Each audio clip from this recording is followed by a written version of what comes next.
Madison Walker was seen as just another housewife with failed job interviews and a dusty resume. In her luxurious home, one she paid for but never got credit for, she sat quietly while her husband Ethan and his executive friends mocked her for not having a job. What they didn't know. She owned the company they all worked for. Behind her silence was a storm years in the making. The real CEO, the founder they'd never met, had been watching, and today she was ready to act. This is a story of betrayal, arrogance, and the most satisfying kind of revenge. The kind served cold, calculated, and undeniable.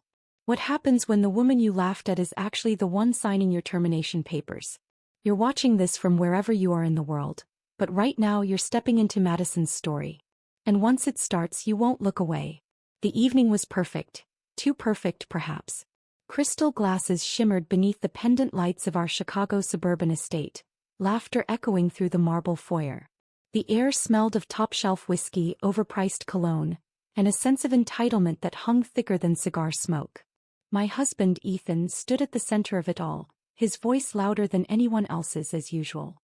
Madison couldn't even get a basic admin job last month, he said, chuckling as if he were telling an inside joke that only men of a certain stature could understand. 5 of his colleagues laughed along, nodding as they swirled their glasses of scotch, bought ironically with company funds. They had no idea. Not one of them. They thought they were drinking on the company's dime. My company's dime. I stood quietly in the corner of the living room, wrapped in a neutral-tone dress that Ethan had once said made me look unassuming in a good way. That was code, of course. Code for forgettable. I'd learned to be forgettable. It was a choice. A strategic one. Just like the second-hand car I drove. The modest one-bedroom apartment I pretended to lease for my consulting work. The outdated phone I always held, though my actual work device was encrypted and hidden in the lining of my office bookshelf. Ethan raised his glass again. Seriously, I don't know what she even does all day. Reads articles about how to write a resume. More laughter. My fingers wrapped tighter around the stem of my wine glass, though I hadn't taken a sip. I didn't need wine. I needed clarity. And tonight I had all of it. Ethan's comment wasn't new. Over the past year his jabs had grown more pointed, more public. In private he had grown dismissive, careless. He thought I was failing upward, that I clung to him like a safety raft in a world I couldn't navigate alone. What he didn't know, what none of them knew, was that I was the one steering the ship. I had built Reynolds Technologies from nothing but the ashes of my father's business, a small, family-run logistics firm that had been torn apart by hostile investors. I'd been 23 then, armed with grief, determination, and a list of names I would never forget. Reynolds was born from vengeance, yes, but it thrived on precision, discretion, and strategy. When I met Ethan at a charity gala years later, I made a decision that would change everything. I would hide the empire I'd built. I would be no one. I wanted to know if love could exist when power was not part of the equation. For a while he played the role well, the supportive boyfriend, then the loving husband. He encouraged me, praised my tenacity, told our friends I'd find my way. That was before he moved into the house he thought I had inherited. Before he realized my modesty was not a phase but a persona. Now he mocked me in front of his friends. In our home. Surrounded by furniture I had handpicked using company bonuses he thought I had no access to. Maybe she should apply at the coffee shop down the street, one of them said, and the table erupted again. This time Ethan slapped the table and howled, "She'd probably mess up the milk foam." I smiled weakly. They took it as acceptance. I took it as ammunition. Tonight wasn't for confrontation. It was for confirmation. Every cruel comment, every belittling joke, recorded. Cameras in the ceiling, microphones in the coasters, even the valet downstairs worked for me. I had built a web of observations so seamless that not even Ethan suspected. Not once had he wondered why our smart home system sent voice transcripts to a cloud server. It was my cloud. My archive. My case. When the laughter died down I excused myself. "I'll head upstairs," I said, voice soft, meek as expected. "Big interview tomorrow. Wish me luck." Ethan raised his glass one last time. "Break a leg, babe. Or a nail. Either way, it'll be an adventure." I walked away slowly, each step deliberate. But inside I was already unlocking the files for tomorrow. Already aligning the board. Already preparing the meeting that would change everything. Because when Ethan laughed tonight, he wasn't mocking a jobless woman. He was mocking his boss. And I was finally ready to act. Tomorrow the storm begins. The door to my private study clicked shut behind me, muffling the last remnants of their laughter. I no longer flinched at the sound. I had grown used to it. In fact, I welcomed it now, because every cruel joke added one more nail to the coffin they were unknowingly building for themselves. I crossed the carpet and pressed my fingers against the walnut paneling on the far wall. A faint click responded, and the false panel slid away to reveal a secure workspace. No one had ever stepped inside this room but me. Not Ethan. Not the housekeeper. Not even Sarah, my chief of staff. The hum of the servers greeted me like an old friend as I lowered myself into the leather chair and pulled up the triple monitor display that dominated the wall. Every screen lit up with live data. Project trackers, satellite feeds, regional branch communications. All of it filtered, scrubbed, and rendered directly through Reynolds Technologies' global backend. My company. My systems. From logistics to government contracts, from cybersecurity patents to quiet acquisitions, it had taken me nearly 12 years to build this empire. And I had done it in silence, shielded by layers of shell corporations, false leads, and anonymous founder documents signed only as M. J. Carter. My maiden name, legally hidden since before Ethan and I ever met. I glanced at the top right corner of the display where a blinking icon waited. I clicked it. A video opened, recorded just hours earlier. Ethan sitting in this very house, drunk on scotch and ego, slandering me in front of his peers. My voice recognition software had already transcribed it, cataloged it, tagged it for legal review. I clicked save. Beneath that, another notification pulsed. A message from Sarah. She had been working behind the scenes for nearly 18 months, investigating suspicious transfers from our internal finance systems.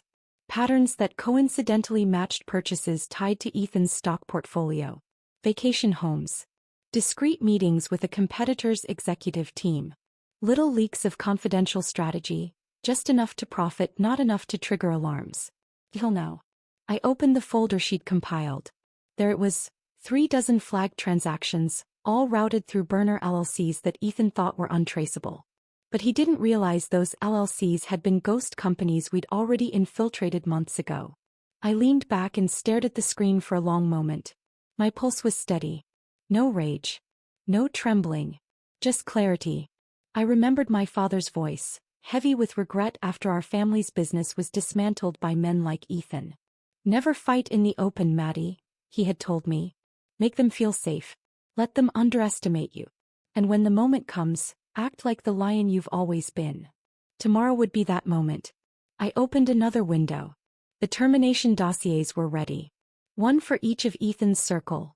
Finance, marketing, operations, HR, and procurement. All men I had quietly elevated through a carefully designed hiring system to monitor performance and influence from behind the curtain. I had always suspected they were a problem. Now I had proof. Now I had leverage. I clicked through their files one by one. Misconduct. Expense fraud. Manipulation of internal reporting. Ethically it was abhorrent. Legally it was airtight. Every detail had been verified by the firm I'd hired. A firm Ethan thought was working for a third party. I'd paid them well to stay silent. Tomorrow they'd deliver these packages to the board. Then I opened Ethan's. His was longer than the others. The evidence was overwhelming. But there was something else too. A photo, taken 3 weeks ago, of him at a rooftop restaurant with the very executive he once mocked me for not impressing. His hand was on the other man's shoulder. His smile wide. His confidence unshakable. He believed the world owed him everything. And that I owed him even more. I closed the file. Midnight approached. I stood and moved quietly through the house, switching off lights one by one. I paused outside the living room where their empty glasses and half-smoked cigars littered the marble table. The mess was symbolic. Casual disrespect. Disregard for the space that had never truly been theirs. I walked upstairs to the bedroom and changed into my night clothes. Simple, neutral, the same ones I had worn for years. Disguise wasn't always about costumes. Sometimes it was about discipline. I climbed into bed beside Ethan, who was already asleep, snoring softly, unaware of the cliff beneath his feet. I stared at the ceiling and let the silence wash over me. Tomorrow I would no longer be Madison, the forgettable wife. Tomorrow I would return as M. J. Carter, CEO of Reynolds Technologies. And the reckoning would begin. By the time the sun rose, I was already dressed. The suit I wore was deliberately plain, navy, slightly boxy, bought from a department store on clearance. The shoes scuffed just enough to look well worn. I had tied my hair back into a low bun, added light makeup with a touch of nervous energy painted on my face. The look was calculated, understated, forgettable. I left before Ethan stirred, letting the bedroom door click softly behind me. His alarm would go off in an hour. He'd wake up groggy, grumble about the scotch, and assume I was out on yet another hopeless job interview. That's what he called them. Hopeless. Pointless. Pathetic attempts to find worth in a world that he claimed had no place for someone like me. The irony, of course, was exquisite. At 6:30 a.m., I entered Reynolds Technologies through the back service entrance. Sarah met me by the freight elevator, dressed in gray slacks and a fitted blazer, her tablet tucked beneath her arm. "Everything's in place," she murmured, pressing a visitor's badge into my palm. It read, "Angela Martinez, interview candidate." I clipped it to my lapel. No one glanced twice at me as I sat in the waiting area. The security guard barely looked up from his phone. The receptionist offered a polite nod and returned to scrolling through spreadsheets. My disguise held not because it was clever, but because people rarely looked twice at someone who didn't demand their attention. That was the trick. Hide in their expectations. Let them dismiss you. At 8:45, Ethan walked through the main entrance, his gait slightly off balance, his face pale and bloated from the night before. He didn't even glance at me. I lowered the company brochure I was pretending to read. A man approached, clipboard in hand. "Miss Martinez?" he asked. "I'm Thomas from HR. This way, please." I followed him through the glass-paneled offices. The space I had designed years ago now felt foreign, occupied by people who had warped its purpose. As we walked, I let him talk. About the weather. About traffic. About how the company was evolving. We entered a small conference room. "We'll start with a quick skills test," he said, handing me a basic technical assessment. I played my part. Fumbled a few answers. Missed one on purpose. Just enough to appear green but not entirely hopeless. Through the window, I could see Ethan in a meeting room down the hall, gesturing animatedly to his colleagues. Laughter flickered across their faces. I couldn't hear what they were saying, but I didn't have to. I knew the tone. I'd lived under it long enough to recognize the smirk in his eyes, even from here. Thomas glanced at my paper, frowned slightly, and ushered me toward another room. "Time for the panel interview," he said. 3 men sat at the far end of a long table, their expressions as lifeless as their tailored suits. I recognized them all, middle managers, all hired during Ethan's restructuring push. I'd approved their resumes under a pseudonym. Now they didn't even bother to hide their condescension. "So, Miss Martinez," one began without introducing himself, "you've been between roles for quite some time."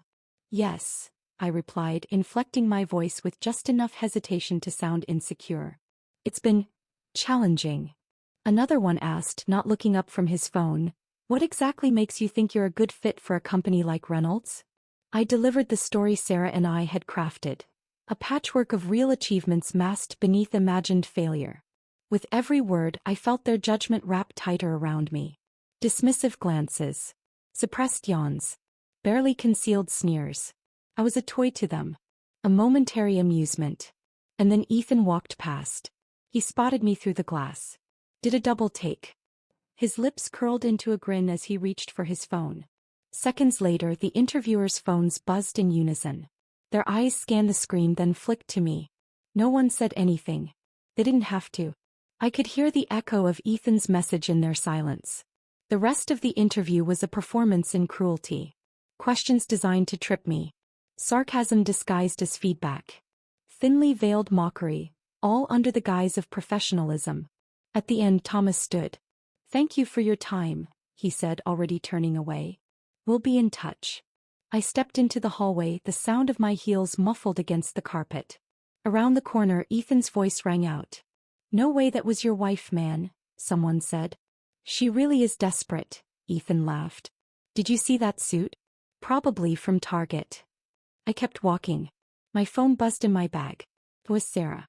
The board was in place. Legal was ready. The The stage was set. I ducked into the restroom and locked myself inside the last stall.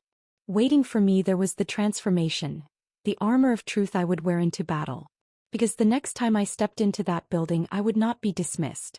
I would be undeniable. The stall door closed behind me, cutting off the noise of the world I had allowed myself to shrink beneath. For one last time I stood inside anonymity. My fingers found the zipper on the garment bag tucked behind the cleaning supplies. Inside was the real me, cloaked not in modesty or performance but in authority. I pulled out the tailored Chanel suit, charcoal gray with double-stitched lapels. The heels, Italian polished to a mirror sheen, matched the weight of the moment. I clipped my CEO security badge to the inside pocket. My reflection in the mirror confirmed what I already knew. The woman staring back was no longer a subject of ridicule. She was the ruler of the house they had desecrated. With a slow breath I opened the door and stepped out into the hallway. As I walked, whispers followed me. Faces turned. A woman in a power suit striding through the halls with silent intent was not someone people ignored. I wasn't Madison the Invisible anymore. I was MJ Carter and I was done hiding. The elevator to the executive floor required biometric access. I placed my finger on the scanner. A soft beep. Green light. Access granted. The doors slid open to reveal the private executive lobby, untouched by daily staff designed exclusively for me. Ethan had passed this door 100 times and never guessed what lay beyond.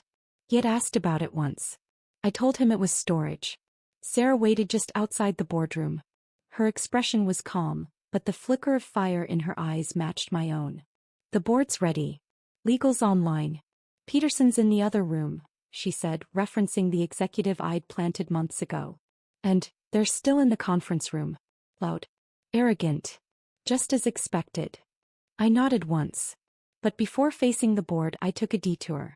The executive conference room was 2 doors down, its interior separated only by soundproof glass and the overconfidence of its occupants. I didn't need to hear them to know what was being said. I stepped into the hallway. The door was ajar. Inside Ethan was mid-sentence mimicking my voice. I think we should restructure the Thompson account. He sneered in a falsetto and the others erupted into laughter. That was her at my birthday party, one of them said. Telling us how to run the firm. Like she's read a business blog and now thinks she's an expert. She still thinks she has a shot at joining Reynolds, Ethan added. Like we're some kind of charity case. The air in the room buzzed with contempt. I let it sit. Let them dig deeper. I watched their faces, so sure, so self-impressed. Their downfall would be more than professional. It would be personal. I stepped through the doorway. The laughter stopped. Actually, I said, my voice even, my posture composed, I think I'll deliver that news myself. The silence was immediate and profound. Ethan's coffee cup paused midway to his lips. His eyes fixed on me, scanning the suit, the badge, the expression he had never seen before.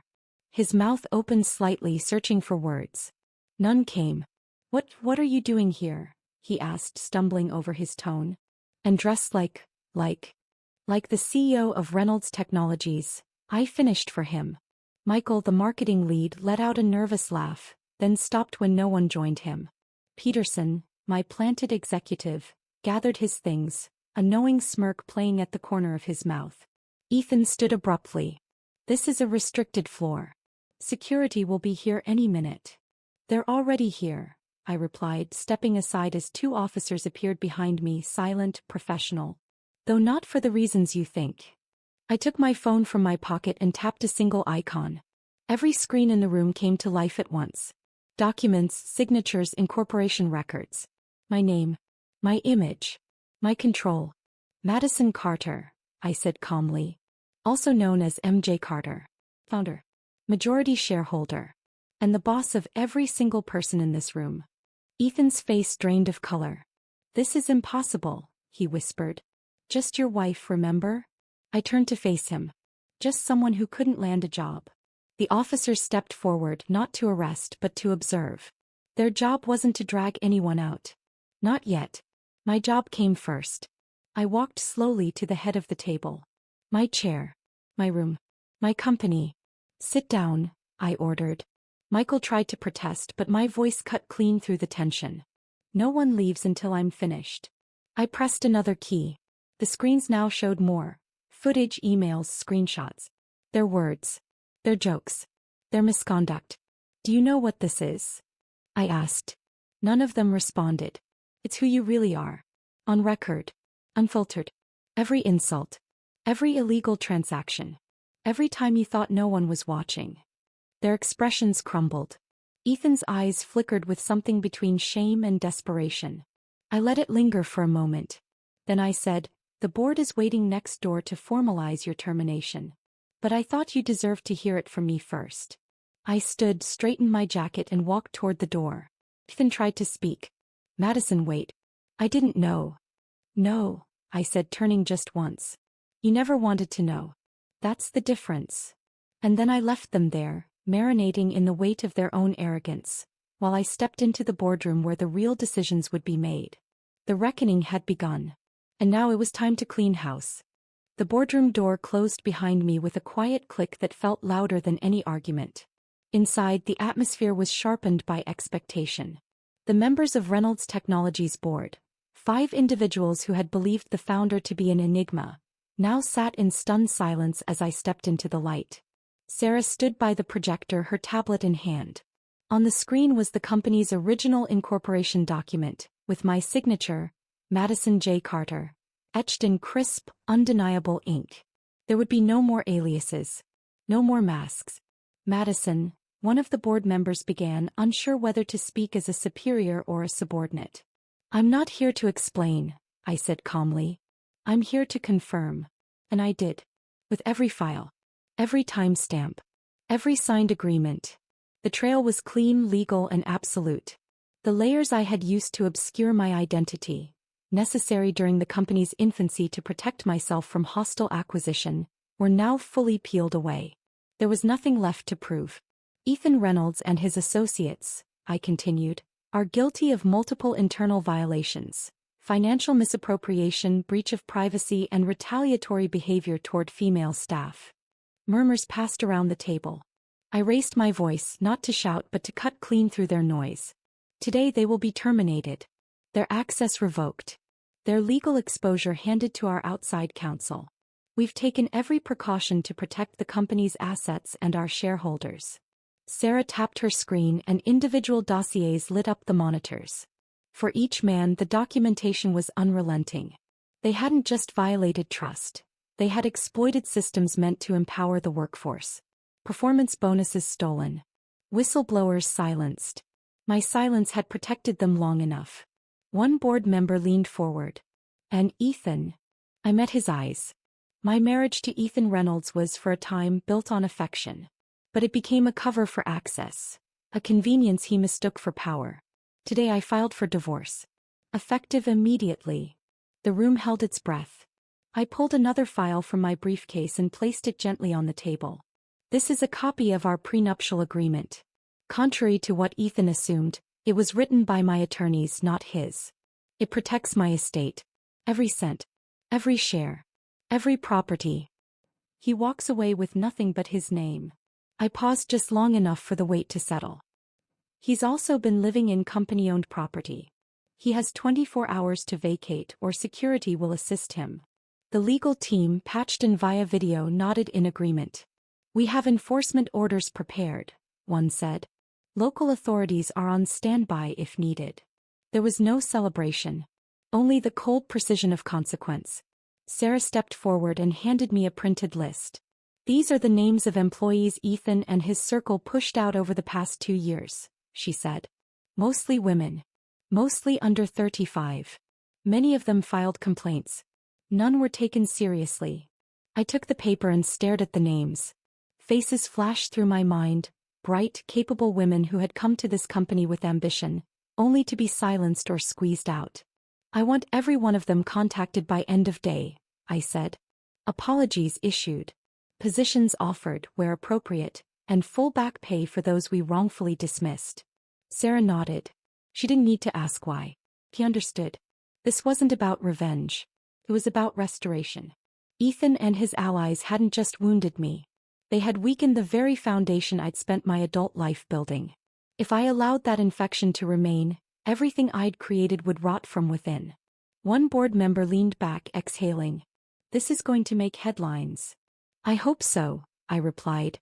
But not because a woman took back her company. Because a toxic legacy was torn down, and something better rose in its place. I stood. The final termination notices will be delivered within the hour. Security will escort them out. Legal will follow up directly. No exceptions. There was no applause. That wasn't the point. This was a reckoning. Clean. Professional. Uncompromising. As I turned to leave the room, Sarah touched my elbow lightly. There's one more thing, she said. She handed me a sealed envelope. They're not done. Ethan's friends, 2 of them are meeting with a reporter. Off the record they say. But you know how this works. I nodded slowly. Let them talk, I said. But inside I knew better. They weren't surrendering. They were preparing to strike back. And I would be ready. I left the boardroom with my heels clicking steadily against the polished floor, echoing down the corridor like a quiet metronome marking the end of one era and the beginning of something more dangerous. I knew Ethan wouldn't go quietly. Men like him rarely do. When you take away the illusion of control, they scramble to reclaim it, even if it means setting fire to the very ground they once stood on. Sarah walked beside me, her voice low and deliberate. They met last night at a private bar downtown. One of them reached out to a financial reporter. They're trying to frame this as an internal power grab. A hostile coup. Words like betrayal and corporate sabotage are being tossed around. I didn't need to ask which reporter. Ethan had mentioned him before. A college friend turned media pitbull, always circling for a scent of blood. We reached the executive elevator and I turned to Sarah. Get the comms team on standby. We don't respond. Not yet. Let them publish whatever they think they know. She raised an eyebrow. You're letting them take the first shot? They already did, I said. They just don't know they missed. By noon I was in my private suite, a war room carved into the top floor. Multiple monitors lit up as encrypted messages from my intelligence team rolled in. The 2 ex-executives were planning to leak partial emails and edited recordings to paint me as unstable, vindictive, unfit. They hadn't pieced together that every tool they once used belonged to me. I opened a separate screen. It displayed the current valuation of Reynolds Technologies. The market had dipped slightly after news of Ethan's exit leaked. Uncertainty does that. But uncertainty doesn't last when you hold the truth. I turned to my general counsel. Release the defense contracts. He blinked. Are you sure? Let the market know exactly what kind of leadership we're preserving, I said. Let them see what Reynolds has secured under my tenure, what we've built beyond the noise. By 2 p.m. the press release went live. It was short, factual, and explosive. Reynolds Technologies had finalized a $1.4 billion contract with the Department of Defense, quietly secured over 9 months under my direct negotiation. It was clean, ethical, and bulletproof. The stock surged before the hour was out. The leaked emails from Ethan's allies dropped moments later. They were sloppy, clearly manipulated. And the damage was minimal, because the press had already shifted focus. The narrative had changed before they could even breathe life into their version of the story. Still they tried. One ex-employee went on camera, attempting to describe me as emotionally erratic and vindictive. But within minutes, footage emerged. One of our own security logs quietly released through an anonymous tip, to show him harassing a junior analyst during a retreat the year before. The story turned on its heel. Now they weren't whistleblowers. They were liabilities. I watched the headlines update in real time. What began as a potential scandal was reshaping into something else entirely. A correction. A company reclaiming its values. A woman taking back the legacy she'd built. Later that afternoon I met with our internal compliance team. They presented a final report detailing every breach, every manipulated document, every misappropriated fund tied to Ethan and his circle. I signed the authorizations for full prosecution. No settlements. No NDAs. Let them face everything in the open. Sarah returned just after 4 p.m., her expression calm but alert. Ethan's left the building. Security escorted him to the car. He didn't say much. I stood by the window, looking down at the courtyard where he had once held corporate mixers and boasted about profits he didn't create. Now he was just a figure disappearing into traffic, his legacy crumbling behind him. "Do we monitor him?" she asked. I nodded. Discreetly. He'll try to rebuild somewhere. We'll know where. Not to interfere, but to protect what's ours. The sun dipped lower across the skyline, casting long shadows across the city. We were not done yet. Prepare the final list, I said. Everyone who helped them. Everyone who stayed silent. Every crack in the walls. He understood. This wasn't retaliation. It was reinforcement. They had tested the foundation of something I had bled to build. Now it was time to fortify it. To make sure no one ever broke through again. By morning the walls had closed in around them. I watched the footage from my office in silence. 5 former executives, all sitting in a downtown law office across from our legal team. The room was quiet, clinical. There was no shouting, no last-ditch negotiation. Just the slow suffocation of consequences tightening around men who thought they were untouchable. Each had been presented with 2 options. Option 1. Sign a voluntary admission of internal misconduct, forfeit all stock options, and accept a permanent ban from working with any of Reynolds' subsidiaries or partners. Option 2. Refuse and face criminal charges, civil suits, and a full report filed with the SEC, IRS, and Department of Labor, complete with evidence. None of them spoke for the first 5 minutes. Michael from marketing leaned back, arms crossed, trying to posture his way out of accountability. James from procurement laughed, as if disbelief could somehow delay the inevitable. Ethan, however, said nothing. He sat with his eyes fixed on the table, his fingers twitching restlessly against his leg. The weight of realization had finally broken through. This wasn't a misunderstanding. This wasn't some dramatic overreaction from his wife. This was the end of his story as he had written it. I sipped my coffee slowly as the first signature landed on the page. Then another. Then another. The last to fold was Ethan. He didn't lift his head. He just scribbled his name with a shaking hand, as if surrendering hurt more than the punishment itself. When the last signature dried, Sarah stepped into my office. "It's done," she said simply. I nodded. "File the reports. Freeze the accounts." There would be no private settlement. No chance to sell their story for sympathy. I had closed every exit before they even knew they were trapped. That afternoon a quiet storm rolled through the company. Department heads were briefed. Policies were updated. Leadership was reshaped. More diverse, more accountable, and infinitely more prepared. But the remnants of Ethan's grip lingered in small ways. An assistant hesitated to look me in the eye. A junior staffer whispered in the elevator when I walked in. I let them. Let the stories circulate. Sometimes myth does the work for you. That night as I stepped into the parking garage my phone buzzed. A message from an unknown number. It was a photo. Ethan, alone, sitting on a folding chair in a sparsely furnished apartment. A bottle of cheap whiskey on the table. His expression was hollow. Not angry. Not sad. Just empty. I stared at the image longer than I expected. Then I deleted it. There was nothing left to say. What he lost wasn't just a job. Or marriage. Or even his reputation. He had lost the illusion that he mattered more than the people he stepped on. And there was no rebuilding from that. The next day I received a message from the SEC. They were opening an official investigation based on our findings.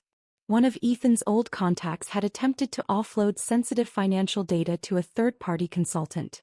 The trail led back to a private server Ethan had used to trade on insider knowledge. He had broken the law.